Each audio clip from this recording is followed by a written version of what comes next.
Olá, tudo bem? Seja bem-vindo à terceira aula do Instituto Bíblico Digital, a nossa aula 3. Você deve se lembrar que nas aulas 1 e 2 nós falamos de panorama bíblico das Escrituras. Nessa primeira aula nós estabelecemos como é importante ter no Cristo a base hermenêutica para a interpretação de toda a Bíblia, Antigo Testamento, Novo Testamento, cada história, cada ponto ali das Escrituras deve ter o Cristo como sua base interpretativa.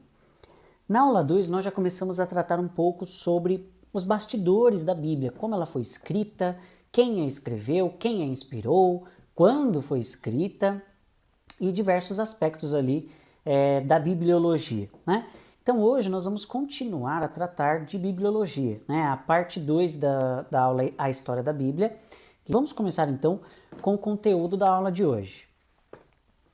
Então, como eu havia dito, na aula passada nós já vimos um pouco sobre o que é teologia e o que é bibliologia.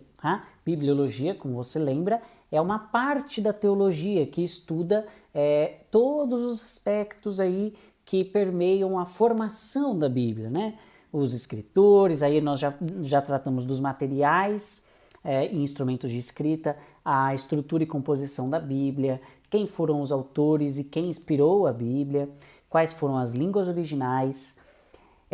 Falamos um pouco sobre cópias e traduções da Bíblia e agora vamos falar sobre a confiabilidade das Escrituras, o desenvolvimento do cânon das Escrituras. O cânon é exatamente esse grupo de livros que nós temos hoje na Bíblia, como você sabe.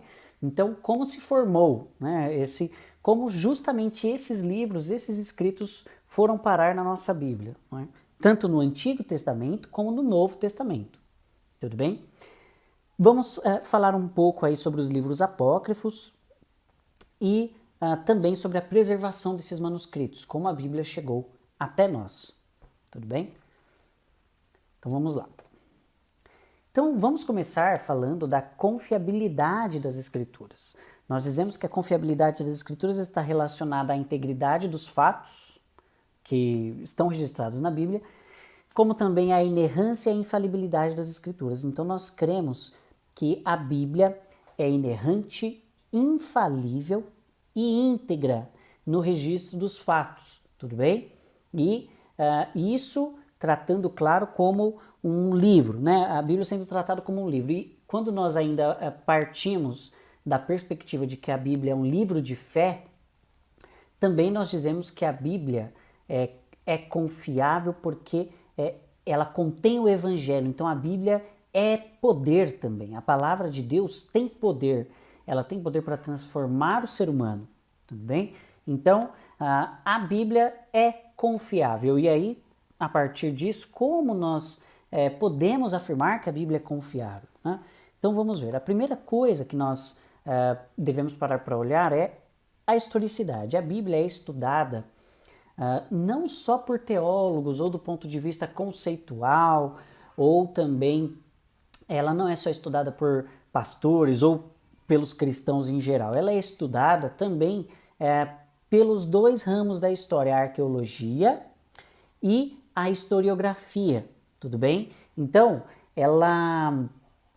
a Bíblia é vista também a partir desses ramos da história, da história acadêmica, e aqui eu vou dizendo que é esse ramo da academia, que são os estudantes, os estudiosos, os pesquisadores da história, também analisam a Bíblia, tá?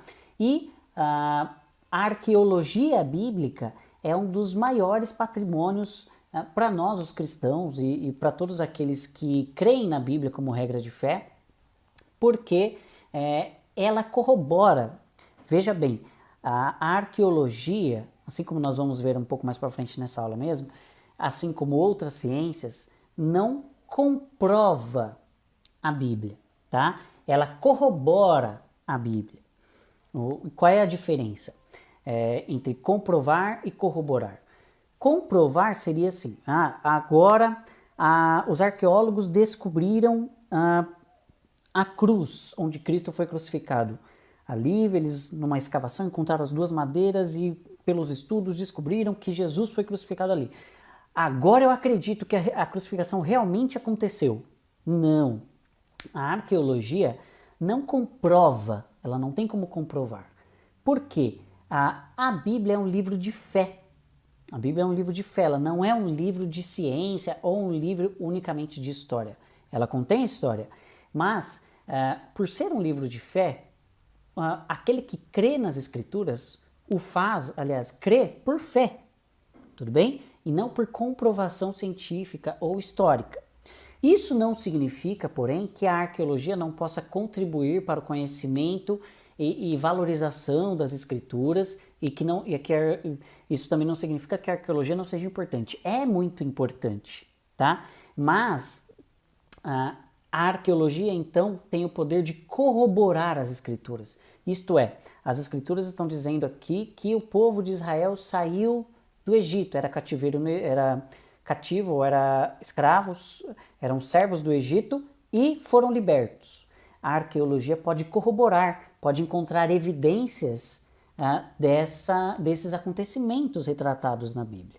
Tudo bem? Então ela pode corroborar, ela pode dizer a mesma coisa. Tudo bem?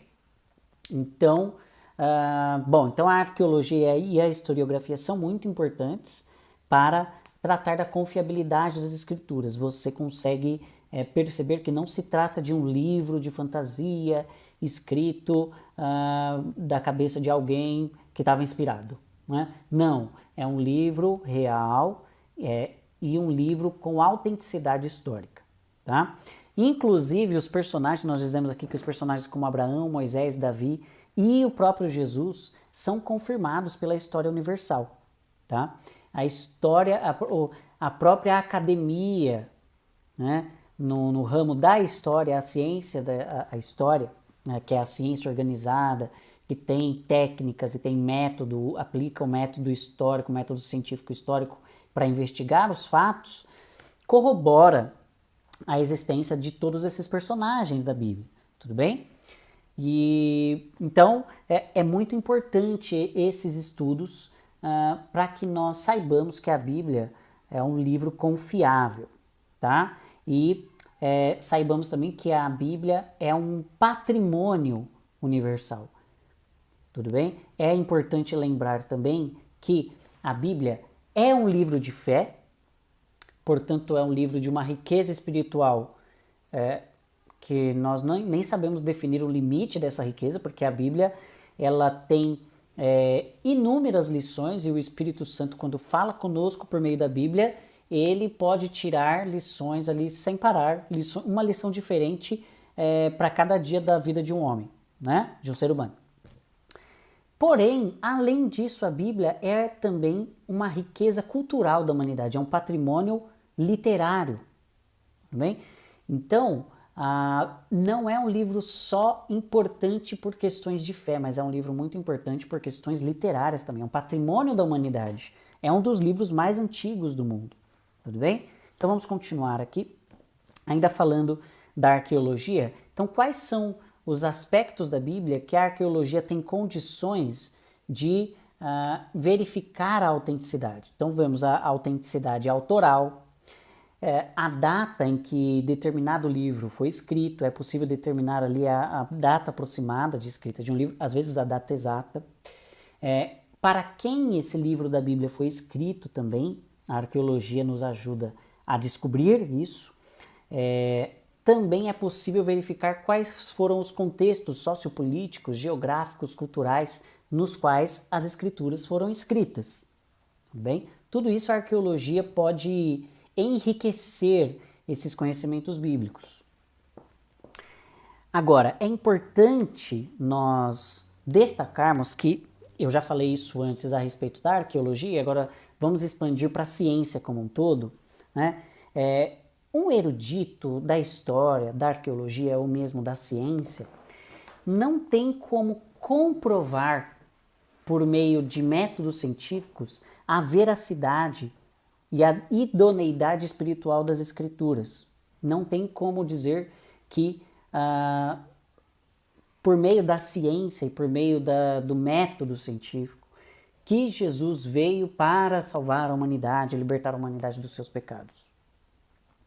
Por que a ciência não consegue, não pode comprovar a Bíblia? justamente por ser a Bíblia um livro de fé. Por ser um livro de fé, a Bíblia trata de coisas que são transcendentes. A Bíblia trata do mundo espiritual. A Bíblia trata de questões das quais a ciência não está preocupada. Bem, então, muita gente, muitos leitores da Bíblia, muitos cristãos, têm esse preconceito contra a ciência é inimiga de Deus, a ciência é inimiga da Bíblia. Não, na verdade, a ciência não é inimiga da Bíblia e a ciência não é inimiga de Deus. A ciência é um método e é o meio, é o presente de Deus, que Deus deu por sua graça para nós, é um meio pelo qual nós descrevemos, observamos e deciframos o mundo que nos cerca.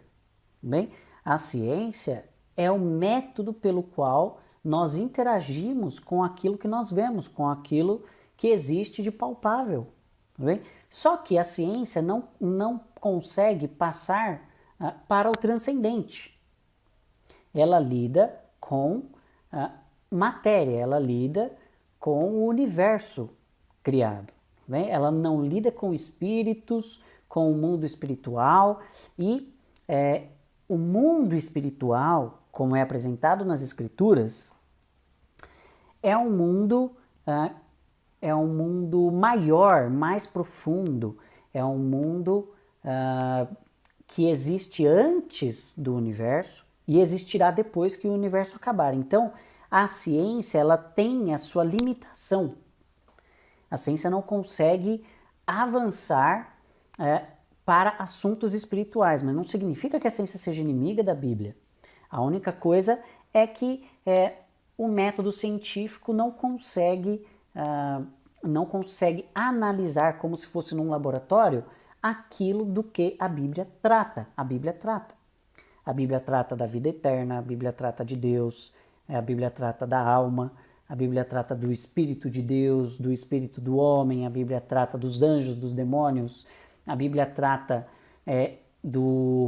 da pré-existência, né? Antes de existir o universo, antes da primeira criação, antes de existir o tempo, a Bíblia trata desse período. A Bíblia trata da eternidade após o universo, tudo bem?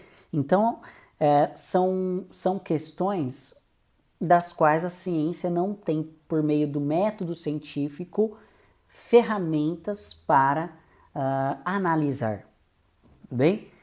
Isso não significa, mais uma vez, que os cristãos devam ser inimigos da ciência. Pelo contrário, a ciência é providência divina, por exemplo, para nós lutarmos contra doenças, para nós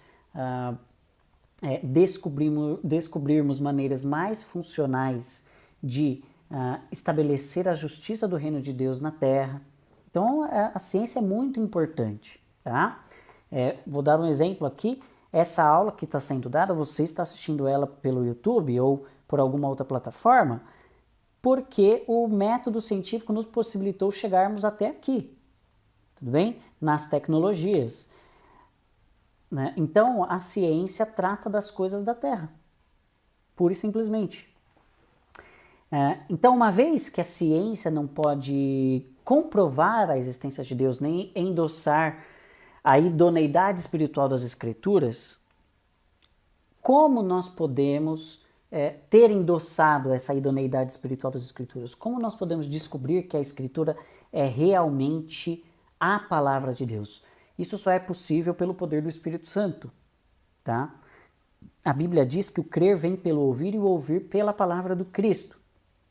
Então, as Escrituras geram fé em nós e nós cremos, temos convicção que as Escrituras são a palavra de Deus.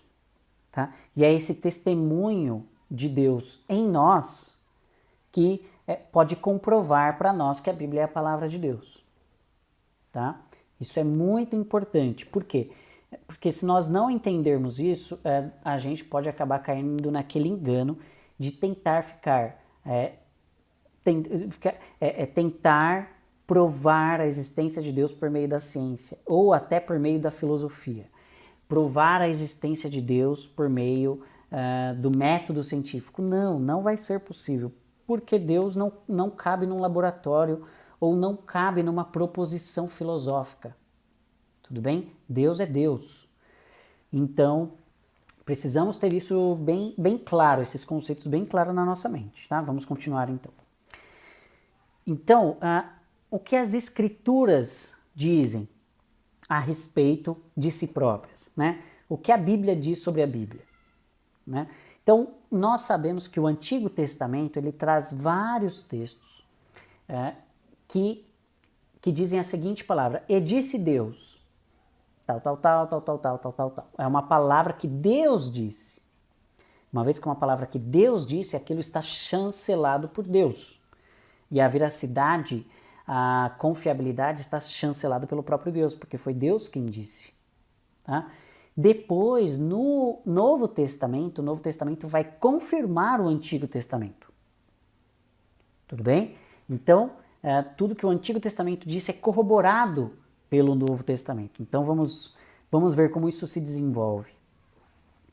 Aqui nós separamos alguns textos sobre como o Antigo Testamento se autodeclara. Tá? Em Êxodo 24, 4, está escrito: Moisés escreveu todas as palavras do Senhor. Então, são palavras do Senhor que foram escritas por Moisés. Bem, os livros proféticos, né, nos livros poéticos, em Salmo 78, 1, está escrito: Escutai, povo meu, a minha lei, prestai ouvidos às palavras da minha boca. Então, veja que a Bíblia está declarando que ela é a palavra de Deus. Nos livros históricos, aí nós temos o exemplo do livro de Josué, o capítulo 1, versículos 7 e 8. Não cesses de falar deste livro da lei, antes medita nele de dia e de noite, para teres o cuidado de fazer tudo quanto nele está escrito. E nos livros proféticos, um último exemplo aí, em Isaías 34:16. Buscai no livro do Senhor e lede. Então, veja que Deus declara no Antigo Testamento que o Antigo Testamento, que aqueles escritos são a palavra de Deus. Tudo bem? E isso por si só já declara o quão importante é para o ser humano conhecer a palavra de Deus. Tá? E o Novo Testamento chancela o Antigo, chancela aquilo que o Antigo disse. Vamos ler aí alguns outros textos. Mateus, no capítulo 5, versículo 18, está escrito: Porque em verdade vos digo que até que o céu e a terra passem, nem um jota ou um tio jamais passará da lei, sem que tudo seja cumprido. Quem disse isso foi Jesus, no Sermão da Montanha. E em Lucas 24, 44, convia que se cumprisse tudo o que de mim estava escrito, veja bem, na lei de Moisés e nos profetas e nos salmos. Veja bem que Jesus está chancelando o Antigo Testamento por completo. Lucas 3,4. Segundo o que está escrito no livro das palavras do profeta Isaías, que diz: Voz do que clama no deserto, preparai o caminho do Senhor, endireitai as suas veredas. Mais uma vez o Novo Testamento corroborando o Antigo. Hebreus 1,1. Havendo Deus antigamente falado muitas vezes e de muitas maneiras aos pais pelos profetas, a nós nos falou nesses últimos dias pelo Filho. E aí um último exemplo em 2 Pedro 1,21. Porque a profecia nunca foi produzida por vontade de homem algum, mas os homens santos de Deus falaram, inspirados pelo Espírito Santo. Então, o Novo Testamento chancela o que está escrito no Antigo. O Antigo Testamento é então confiável para o cristão. Bem? Mais alguns exemplos aqui que declaram que o Novo Testamento também é confiável. Tudo bem? Então, em 2 Pedro 3, os versículos 2 e depois 14 aos 16 está escrito: Para que vos lembreis das palavras que primeiramente foram ditas pelos santos profetas e do nosso mandamento como apóstolos do Senhor e Salvador, falando disso, como em todas as suas epístolas, entre as quais há pontos difíceis de entender, isso aqui é falando das epístolas de Paulo, que os indoutos inconstantes torcem, e igualmente as outras escrituras para sua própria perdição. Então, quando Pedro vai se referir às cartas de Paulo, ele diz que os indoutos distorcem as cartas de Paulo e também as outras escrituras. E isso, assim, ele está colocando as cartas de Paulo no mesmo patamar de escrituras, assim como o Antigo Testamento. tudo bem? Em 1 João 1,5 está escrito: "E esta é a mensagem que dele ouvimos e vos anunciamos, que Deus é luz e nele não há treva alguma." No capítulo 1 e versículo 1 de Apocalipse está escrito revelação. Essa é a palavra importante. Revelação de Jesus Cristo, a qual Deus lhe deu para mostrar aos seus servos as coisas que brevemente devem acontecer, e pelo seu anjo as enviou e as notificou a seu servo João. Então, o que João escreveu, o próprio texto diz que é uma revelação de Deus. Tudo bem? Deus lhe deu essa revelação. Portanto, a Bíblia diz de si mesma que é confiável, que é a palavra de Deus. Tudo bem? Agora, e só porque a Bíblia diz que é a palavra de Deus, quer dizer que ela é a palavra de Deus? Aí é que está a questão. Por quê? Porque outras religiões também dizem que os seus livros são a palavra de Deus. E aí, como é que fica? A questão é que, é o que nós colocamos aí, é preciso ter fé. Tudo bem? A Bíblia é um livro de fé. Nós dizemos que a Bíblia é a palavra de Deus porque nós cremos. A Bíblia foi nos transmitida, a palavra de Deus foi nos transmitida e essa palavra gerou fé em nós. Tudo bem? Nós escrevemos aqui, para os incrédulos nenhum argumento interno, bíblico ou externo das várias ciências a favor da sacralidade das Escrituras será satisfatório. Ou seja, para aquele que não tem fé, para aquele no qual não foi gerada fé a partir das Escrituras, nenhum argumento a favor da Bíblia vai ajudar. Bem? Por quê? Porque argumentos e discursos são construções humanas. E as palavras humanas não têm poder. O que tem poder é a palavra de Deus. A palavra humana não tem poder para gerar fé num ser humano. Então eu posso argumentar que a Bíblia está certa, argumentar que o Evangelho de Jesus Cristo é verdadeiro, posso argumentar que a Bíblia é a palavra de Deus, e você pode até no fim acreditar em mim. Você pode acreditar que eu apresentei muitas evidências, etc, etc. Mas você não vai crer. Isso não é fé. Tudo bem? Acreditar que o meu conjunto de argumentos a favor da Bíblia é satisfatório não é o mesmo que ter fé nas Escrituras. Por quê? Porque se chegar uma outra pessoa e apresentar argumentos complexos, um discurso filosófico altamente rebuscado e bem organizadinho ali, contra a palavra de Deus, você pode deixar de acreditar nos meus argumentos e acreditar nos outros argumentos contra a palavra de Deus. Por quê? Porque a minha palavra e o meu discurso não tem poder. O que tem poder é a palavra de Deus. Por isso que Romanos diz que a fé vem pelo ouvir e o ouvir pela palavra de Cristo. E Paulo deixa claro também em uma de suas cartas que a palavra e a pregação dele não consistiram em palavras persuasivas de sabedoria humana. Por quê? Porque a fé das pessoas, a fé dos crentes, dos cristãos, não está baseada em sabedoria humana. Tudo bem? Mas, e aí Paulo completa, a minha palavra e a minha pregação não consistiram em palavras persuasivas de sabedoria humana, mas de espírito e de poder, para que a vossa fé não se apoiasse em sabedoria de homens, mas sim no poder de Deus. Aí, noutra parte, Paulo vai dizer que o que é o poder de Deus? Paulo diz, eu não me envergonho do Evangelho, porque é poder de Deus para a salvação daquele que crê. Então, as palavras de Paulo consistiram em quê? No Evangelho de Cristo. Consistiram não em sabedoria humana, tá? Então, isso nós precisamos ter bem claro. Então, aqui, reconhecer a Bíblia como a palavra de Deus é uma questão de fé. Vamos continuar, então. Então, agora vamos, uma vez passados disso, né?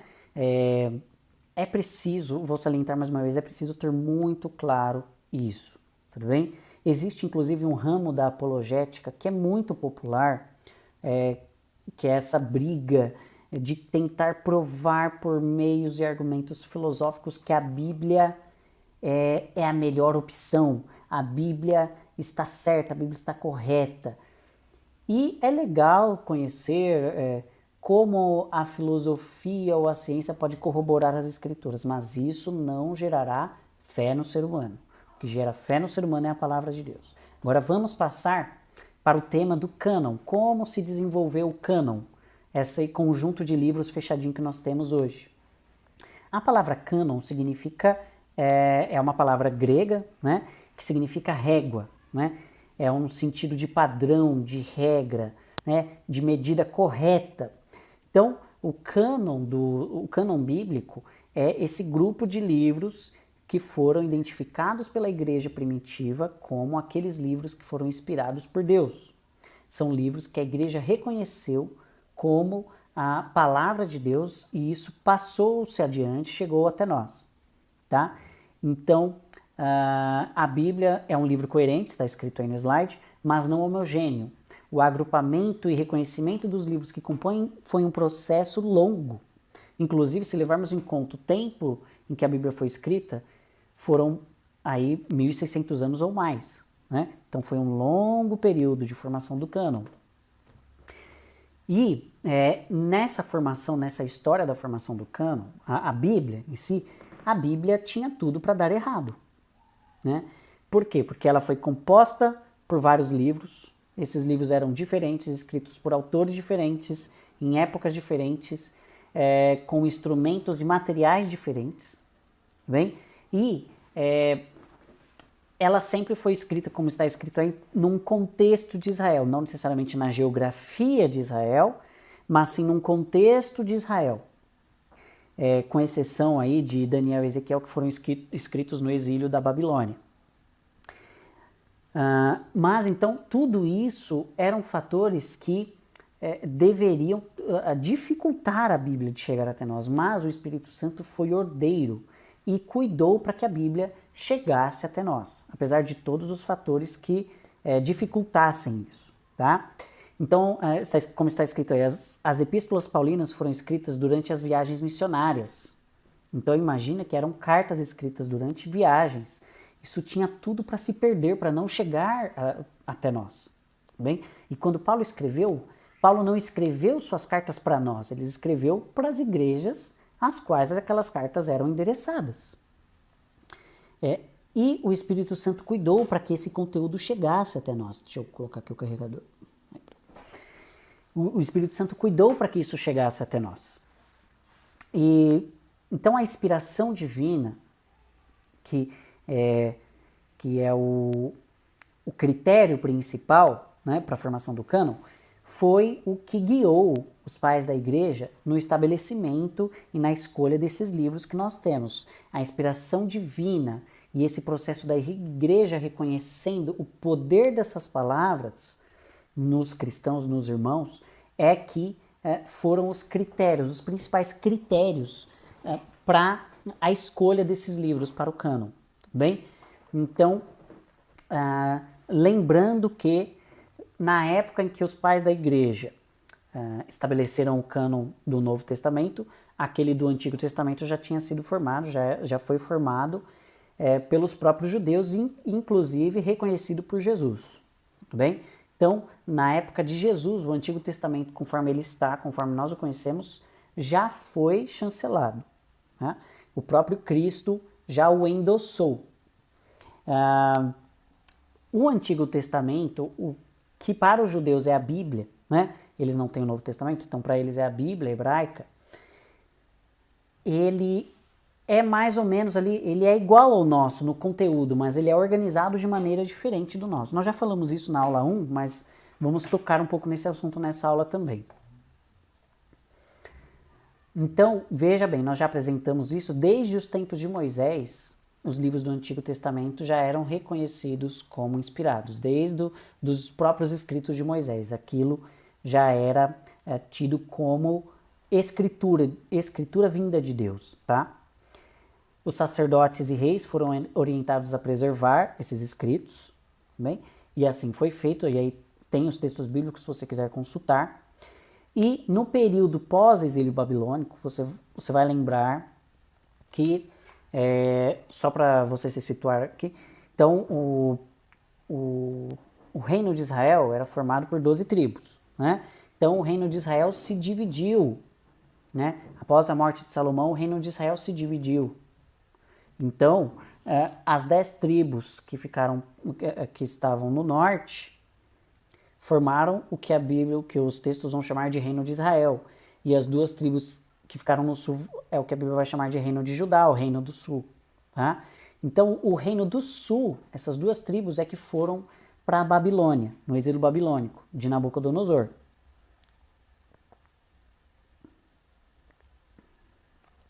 Então, no exílio, no pós-exílio, Esdras e Neemias dispunham dos livros da lei. Então você vai ver uma preocupação desses novos líderes de Israel em manter viva em Israel a leitura e observância da lei, tá? E você vai ver também uma preocupação desses líderes de Israel em manter preservadas as escrituras, tá? Vamos avançar. Então, como eu já disse, o conteúdo da Bíblia ali do Antigo Testamento na época de Jesus já era o que nós temos hoje, mas era uma divisão diferente, que é essa divisão que nós estamos mostrando aí. Eram divididos em lei, né? Os livros da lei, que são o Pentateuco, os livros dos profetas, que é um pouco diferente de como nós vemos, né? Os livros dos profetas, e então são essas 3 categorias: a lei, os profetas e os escritos, tá? Essa palavra que tem ali depois é em hebraico, né? Os profetas são os Neviim, a lei é a Torá, né? Em hebraico é a Torá. Inclusive você encontra em livrarias, em hebraico, no original, só a Torá, se você quiser. Você consegue achar só a Torá para comprar. Mas você pode também comprar o Tanar completo. O Tanar é o Antigo Testamento completo, né? Mais uma vez, para os judeus, o Tanar é a Bíblia deles. Para nós é o Antigo Testamento. Então, a lei, a Torá, os profetas, Neviim, e os escritos, os Ketuvim, tá? Então, essa lista, conforme você está vendo aí nos slides, eu não vou ler, porque para a gente não gastar muito tempo nisso, mas eles estão organizados dessa forma. Perceba como é diferente, tá? Então vamos lá. Então, como eu havia dito, o povo de Israel que ficou, as 2 tribos que ficaram para o sul, separadas do Reino do Norte, essas tribos do Reino do Sul foram levadas cativas para a Babilônia, ficaram lá 70 anos. E lá o Senhor ainda garantiu a preservação das Escrituras. Deus, por sua graça, garantiu ali que em Israel houvessem copistas comprometidos em passar de geração em geração as cópias do Antigo Testamento. E aí, após o exílio, quando esse povo de Judá retorna para Jerusalém, retorna para o Reino do Sul, Neemias assume a liderança do povo e assume, como nós já dissemos, a observância do Antigo Testamento, a observância da lei, tudo bem? E aí você tem a informação que Esdras assumiu a função de compilação dos livros e o ensino da lei. Tem até um texto de Esdras que diz que eles ensinavam a lei preocupados em que os ouvintes entendessem o que estava sendo dito. Então, era lido o livro da lei e explicado tudo o que estava sendo dito. E aí tem uma informação interessante, né, que segundo a tradição judaica, Esdras não escreveu só o livro de Esdras, mas sim o livro de Esdras, também os livros de 1ª e 2ª Crônicas, e alguns dizem também que ele escreveu o livro de Neemias. Bem? Então, o desenvolvimento desse cânon do Antigo Testamento, os 39 livros, não existe um consenso de quando esse cânon foi fechado, essa parte do Antigo Testamento foi fechada, né? Muitos defendem que foi no Concílio de Jamnia e outros historiadores discordam disso, tá? Então, Esses historiadores que discordam disso defendem que Jesus já lia o Antigo Testamento conforme nós o temos hoje, né? Em rolos separados, mas isso agrupados e agrupados como livros inspirados conforme o que nós temos hoje, já na época de Jesus. Então não há um consenso do fechamento do Antigo. O que sabe-se com certeza é que da data do período do Novo Testamento, do cânon do Novo Testamento, o do Antigo já havia se fechado há muito tempo, né? Há vários séculos. Então, nós quisemos apresentar essas duas vertentes para vocês, porque provavelmente vocês vão encontrar em pesquisas que vocês queiram fazer essas duas hipóteses, tá?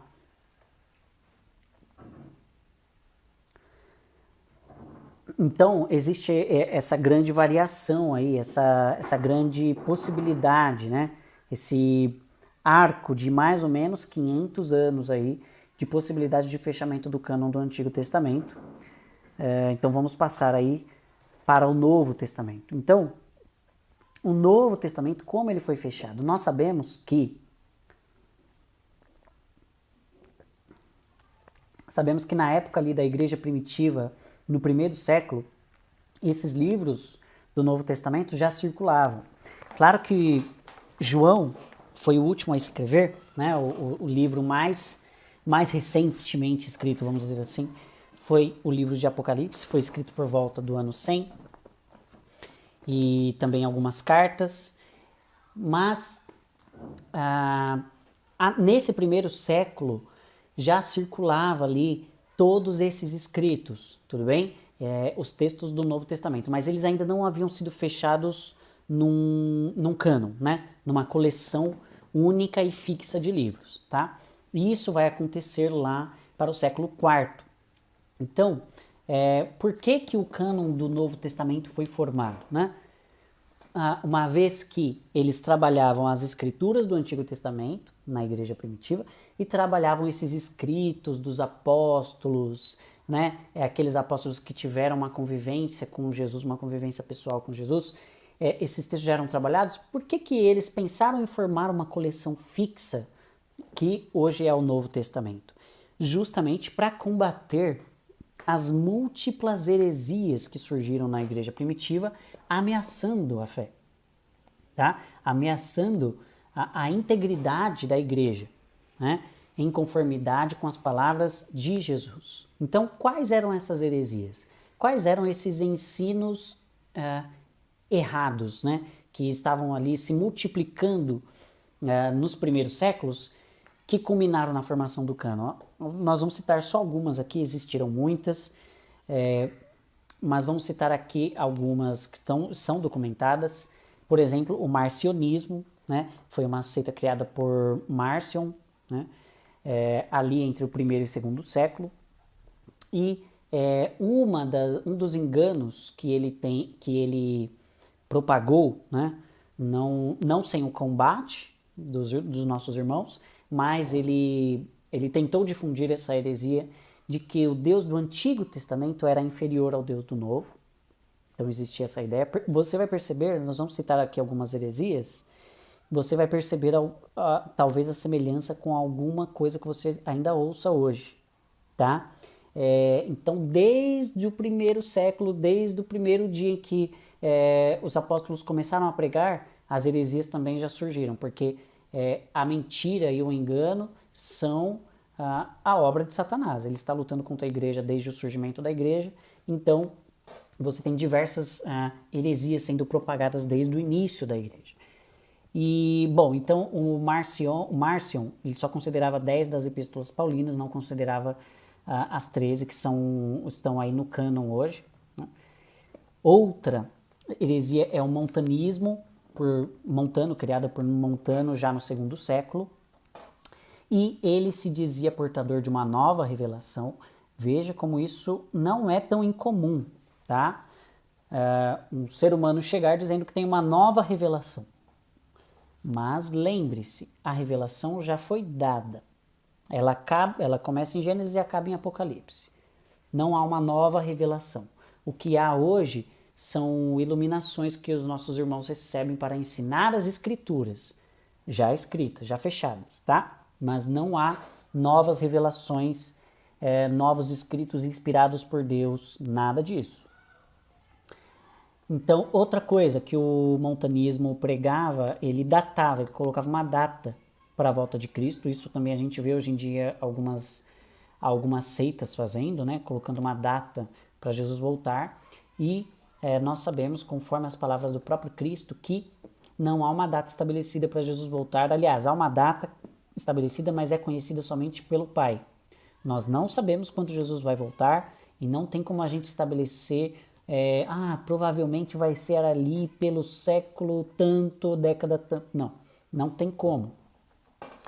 Essa heresia também exaltava o martírio, aliás, acima de qualquer coisa. Então, por exemplo, um cristão que era perseguido, ali a perseguição pelo Império Romano era muito forte, um cristão não podia fugir, né? Ele tinha que ir para o martírio, ele não podia fugir da perseguição. Quando na verdade nós sabemos que sim, o cristão pode fugir da perseguição, a perseguição violenta. Não só o cristão, né? Qualquer ser humano que seja injustamente perseguido, que seja perseguido por sua fé, deve fugir. E se Paulo não tivesse fugido da perseguição política e perseguição religiosa, nós não teríamos o Novo Testamento hoje, né? Nós não teríamos todo esse material que nós temos. Bom, e o Montano também se autoproclamava o Consolador, tudo bem? E colocava a sua palavra acima das Escrituras. Também não é incomum, hoje nós temos seitas que consideram as Escrituras e a palavra de um outro autor como ali equiparável às Escrituras ou até mais importante que as Escrituras. Isso, como nós sabemos, é uma heresia, né? Porque somente a Bíblia foi inspirada por Deus, tá? Outra heresia muito importante foi a do arianismo, tá? Ele ensinava, ele era contra a Trindade, vamos dizer assim. Ele ensinava que havia só uma pessoa de Deus, bem? Então, o Cristo, na verdade, não era Deus. O Cristo foi criado, né? No arianismo, o Cristo é também uma criatura. E nós sabemos que Jesus Cristo, na verdade, é verdadeiramente Deus, verdadeiramente homem. Ele é o Deus Filho. Mas para o arianismo, o Cristo é também uma criatura, tá? Ele era só um intermediário ali entre Deus e os homens e, portanto, só por causa disso, por esse privilégio, é que ele deveria ser adorado, mas não passa disso. Jesus, na verdade, não é Deus. Então, isso foi combatido, né? E aí, todas esse conjunto, são muitas outras heresias, né? A gente só citou essas três, mas isso culminou então com a formação do cânon. O cânon foi um combate a esse alto número de heresias, tá? E aí, quais foram os critérios? Os critérios foram os livros inspirados, a reunião dos livros somente daqueles que foram inspirados por Deus, reconhecidamente inspirados pela igreja, os escritos apostólicos, tudo bem? E você está vendo aí no slide que está escrito os apóstolos que foram testemunhas oculares do ministério de Jesus. Aí você me pergunta, não, mas alguns dos apóstolos não foram testemunhas oculares de Jesus, né? E aí nós destacamos aqui, né? Eles foram confirmados, esses apóstolos, esses escritores foram confirmados pelos outros apóstolos, os que andaram com Jesus. Então, João Marcos, que foi discípulo de Pedro, Paulo, que foi reconhecido por todos os apóstolos, inclusive uma das cartas dele é para defender o seu apostolado, e Lucas, que foi companheiro de Paulo, né? Foi companheiro missionário de Paulo. Até o fim do ministério de Paulo, Lucas estava com ele. Então, os pais da igreja, os próprios pais da igreja, responsáveis ali pelo combate, que se tomaram para si a responsabilidade de combater essas heresias, eles citavam nos combates os textos do Novo Testamento, que nós temos hoje como Novo Testamento, e essa definição do século IV, de quando aconteceu o concílio que definiu o cânon, e todos esses escritos já existiam, não foi escrito nenhum daqueles livros do Novo Testamento foi escrito ali no momento da definição do cânon, eles já circulavam pela igreja e já eram reconhecidos pela própria igreja, tá? Não foi nenhum livro ali escrito na hora para combater nada, não. Eles utilizavam os próprios escritos dos apóstolos para combater essas heresias. E esses escritos foram reunidos então no cânon. Então, o Eusébio de Cesareia, que foi um historiador da igreja, ele já na época dele, aí 265 a 340 depois de Cristo, já em sua época ele já catalogava 66 livros, tá? Inspirados. Esse livro História Eclesiástica é um livro famoso, você consegue encontrar facilmente aí, e é muito interessante. Leia o livro História Eclesiástica. Ele é um livro que retrata não só a existência dos 66 livros inspirados, como também retrata a história da maioria dos apóstolos, como foi que aconteceu a morte dos apóstolos. Ele é um historiador muito importante para a igreja. O Atanásio de Alexandria foi o primeiro opositor do Ário, o principal opositor do Ário, foi o primeiro a usar a palavra cânon em referência aos livros da Bíblia, tá? Isso é uma curiosidade interessante. Bom, aí vamos entrar na questão dos livros apócrifos, tá? Os livros apócrifos são aqueles livros acrescentados pela Igreja Católica na Contra-Reforma. Você lembra que a Idade Média ali, ela acaba com a queda de Constantinopla, tudo bem, mas ela está ali também na época da Reforma Protestante, né? Por Martinho Lutero, a questão das 95 teses e tal. Então, Martinho Lutero, ele não foi o único reformador, nem o primeiro, claro, mas ele é o que entra para a história como o reformador mais famoso, teve os embates mais importantes nessa história da Reforma Protestante. E após a Reforma, que democratizou as Escrituras, é que foram acrescentados os livros apócrifos, tá? Esses livros foram então acrescentados no Concílio de Trento, tudo bem? Em 1545, como você está vendo aí no slide. E aí, esses livros apócrifos, eles são em número de 7, na verdade também existem os acréscimos nos livros de Esther e Daniel. Então a Bíblia católica é um pouco diferente da Bíblia evangélica, né? Da Bíblia protestante, tá? Então, quando você ver algum livro diferente ali que você não está acostumado, o livro que na Bíblia católica aparece, mas na nossa Bíblia não aparece, é exatamente disso que se trata. Esses são os livros que nós chamamos de apócrifos. Então, eles não são considerados como livros inspirados, eles não passam naqueles critérios do quarto século, no estabelecimento do primeiro cânon, tá? Então, a igreja evangélica, ou melhor, os cristãos protestantes não consideram os livros apócrifos como participantes do cânon, e os critérios são os que você está vendo aí. Eles não faziam parte da divisão original, né? Não foram destacados pela igreja ali do quarto século e dos concílios anteriores como inspirados. Eles também possuem algumas discrepâncias teológicas com os livros do antigo cânon, do primeiro cânon, tá?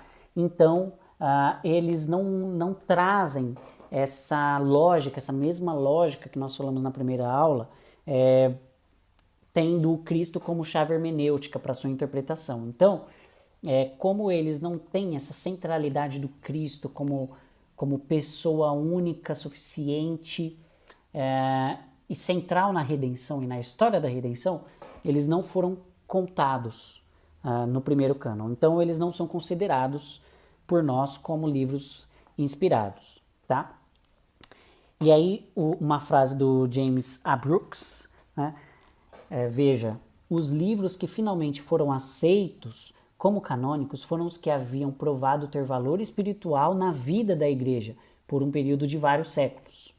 A evidência, que é derivada de mais de 1.800 anos de história cristã, é tão forte que a maioria dos cristãos professam crer na obra da providência, não apenas no ato de escrever os livros do Antigo Testamento, mas também na sua escolha. Então nós cremos que o Espírito Santo foi atuante na igreja não somente na inspiração da escrita dos livros, como também na separação desses livros para o cânon. Tá? Nós cremos que a ação do Espírito Santo acompanhou a igreja até o estabelecimento do cânon. Continua acompanhando a igreja, claro, mas no que tange aos livros canônicos, o Espírito Santo também socorreu a igreja nesse estabelecimento. Tá? E aí sobre os manuscritos originais, né? Será que os manuscritos originais foram preservados? Na verdade, não foram preservados. O que nós temos hoje são somente cópias. Tá? Esses livros não tinham como ter sido preservados mesmo, tanto pelo seu material, como também por sua grande circulação ali já no primeiro século. Então nós estamos escrevendo aí que mesmo com o desgaste natural dos materiais de escrita, o Antigo Testamento chegou até nossos dias. Isso foi possível graças ao trabalho dos copistas judeus, especialmente no período entre 300 a.C. e 500 depois de Cristo. Então, o que nós dizemos é que chegaram cópias para nós, né? Não os textos originais escritos pelos próprios autores. Tá? Esses copistas tiveram um trabalho extraordinário de preservação e de tradição que permite que nós tenhamos esse livro fechado hoje. Tá? Então, esses compêndios de livros, esses grupos de livros, de pergaminhos, de papiros, eles foram preservados sobretudo no deserto. Tá? Você já deve ter ouvido falar, por exemplo, nos pergaminhos do Mar Morto. Então, ali no deserto, num dos desertos, muitos desertos ali de Israel, né, da terra de Israel, é uma terra bem difícil. Então, os pergaminhos do Mar Morto foram encontrados em diversas cavernas, né, uma região desértica, uma região de clima difícil. Tá? As escrituras, então, foram preservadas no deserto. Elas também resistiram o período do exílio de Israel. Tá? Então perceba a trajetória que as escrituras fizeram até chegar até nós. Elas foram escritas no deserto, né? Considerando ali os livros de Moisés, elas atravessaram o deserto, elas se fixaram na terra de Israel com os judeus, foram para o exílio e sobreviveram no exílio, voltaram para a terra de Israel e chegaram até nós. Então, por isso é um patrimônio, não só um livro de fé, mas um patrimônio literário da humanidade, que é muito importante, é estudado em todas as universidades do mundo. Tá? E aqui é um último item desse slide, é que venceram a invasão romana e a diáspora. Tá? Porque os romanos, aí na década de 70, né, no ano 70, aconteceu a diáspora, né, esse espalhamento do povo judeu pelo mundo, né, porque os romanos conseguiram invadir Jerusalém, então os judeus se espalharam pelo mundo, e aí isso foi a diáspora, e as escrituras sobreviveram à diáspora. Tá? E sobreviveram à grande perseguição que Roma perpetrou sobre a igreja também. O Novo Testamento, de fato, quase que desapareceu na perseguição, principalmente na perseguição de Domiciano, mas Deus, por sua graça, garantiu que as cópias fossem preservadas para chegar até nós. Tá? Então, está escrito aí, a prática de copiar foi retomada nos tempos de Constantino, no Ocidente. Foram copiadas durante toda a Idade Média. Então, chegou um tempo ali que as cópias do Novo Testamento, do Antigo Testamento, já não havia mais controle. Havia muitas cópias, muitas, centenas, milhares de cópias. Tudo bem? Então isso já não podia mais ser parado por perseguição. E aí culminou com a invenção da imprensa no século XV. Essa invenção da imprensa, né, Gutenberg, isso foi o que possibilitou a impressão da Bíblia e a democratização das Escrituras. Né? Isso foi o ponto-chave na Reforma Protestante, porque as Escrituras agora podem ser acessadas por toda e qualquer pessoa que sabe ler, né? E aí Martinho Lutero entra nesse período, né? E com a tradução da Bíblia para o alemão, então ocorre uma democratização, uma publicação em massa das escrituras nos idiomas aí culminou com toda essa realidade que nós temos hoje. Só na língua portuguesa nós temos mais de 10 versões, mais de 10 traduções, né? E para diversos idiomas, tá? Então, isso nós já falamos, né? A impressão do Novo Testamento foi de vital importância para a reforma de Martinho Lutero, e agora a Bíblia é direito de todo ser humano, né? A Bíblia chegou até nós graças a Deus, não é? Então vamos concluir ali, vamos ler uma frase de Mayun Perman, né?